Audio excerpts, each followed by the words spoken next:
बहुत समय पहले की बात है। दक्षिण भारत में अमरकंठ नाम का एक विशाल वन था। इस वन में सभी प्रकार के जानवर, पक्षी और जीव जंतु रहते थे। इस जंगल के बीचों बीच एक विशाल पेड़ था, जिस पर संजीवक नाम का एक बैल रहता था।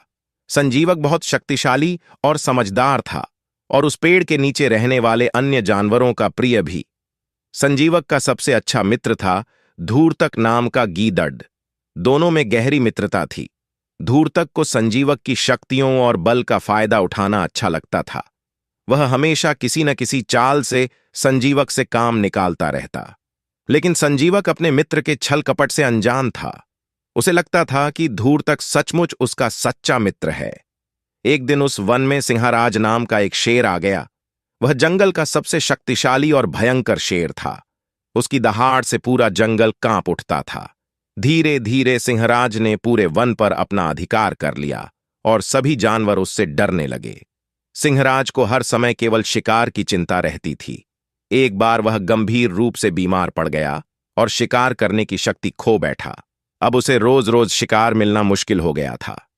धूर्तक, जो चालाकी से अपनी हर जरूरत पूरी कर लेता था, ने शेर सिंहराज की कमजोरी को देखकर एक योजना बनाई। वह सीधा सिंहराज के पास गया और बोला, महाराज, मैं आपका परम सेवक हूं। मुझे आपकी शक्ति और सत्ता पर पूरा विश्वास है, लेकिन इस समय आपकी बीमारी के कारण मैं आपकी सेवा में कुछ मदद करना चाहता हूं। सिंहराज ने उसकी बात सुनकर उसे आश्वासन दिया और पूछा, क्या योजना है धूर्तक? बताओ, कैसे मेरी भूख मिटेगी? धूर्तक ने संजीवक को अपनी योजना में फंसाने का विचार किया और बोला, महाराज, मेरे पास एक बैल मित्र है जो अत्यंत बलवान है। यदि आप उसकी बलि चढ़ा देंगे तो आपका भोजन भी हो जाएगा और आपकी शक्ति भी वापस आ जाएगी। शेर ने धूर्तक की बात मान ली और कहा, ठीक है, तुम उसे यहां ले आओ। धूर्तक ने अपनी योजना के अनुसार संजीवक को फंसाने के लिए उससे जाकर कहा, मित्र, मैं तुम्हें एक अच्छी खबर देने आया हूं। इस जंगल के राजा सिंहराज ने तुम्हें अपनी सभा में आमंत्रित किया है। वह तुम्हें अपना महामंत्री बनाना चाहते हैं। संजीवक यह सुनकर अत्यंत प्रसन्न हुआ और बिना कुछ सोचे समझे सिंहराज के पास चला गया। सिंहराज ने जैसे ही उसे देखा, वह भूख के कारण उस पर झपटने को तैयार हो गया। लेकिन संजीवक ने बुद्धिमानी से कहा, महाराज, मैं आपके आदेश का पालन करने आया हूं। मैं आपका सेवक हूं और आपकी शक्ति और पराक्रम का प्रशंसक हूं। यदि आप मुझे मारकर खाना चाहते हैं तो मैं तैयार हूं, लेकिन पहले मेरी बात सुन लीजिए।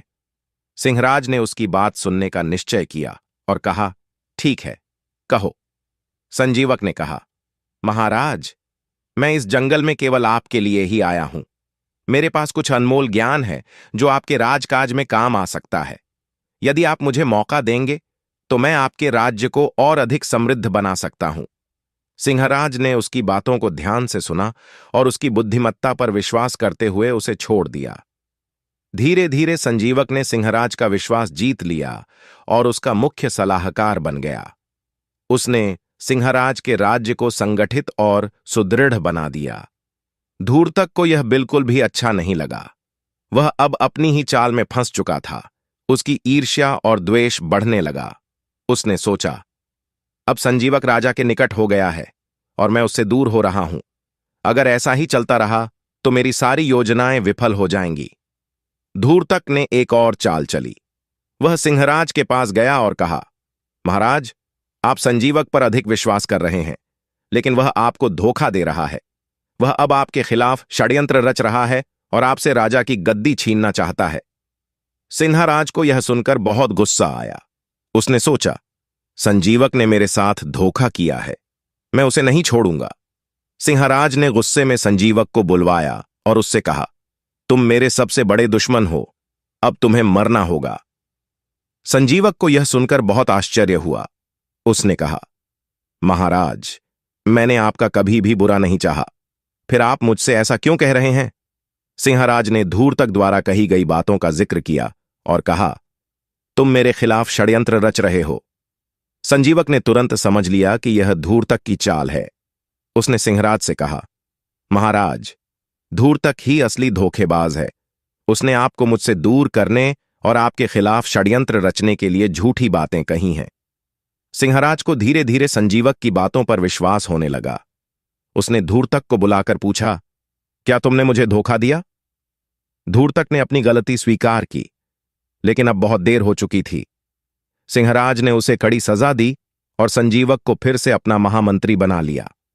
इस प्रकार धूर्तक की चालाकी और मित्रता में दरार पड़ने के कारण उसका अंत हो गया और संजीवक ने अपनी सत्यता और बुद्धिमत्ता से अपना स्थान फिर से प्राप्त कर लिया। इस कहानी से हमें यह शिक्षा मिलती है कि सच्ची मित्रता में छल कपट और ईर्ष्या के लिए कोई स्थान नहीं होता। धोखाधड़ी और कपट का परिणाम हमेशा बुरा होता है।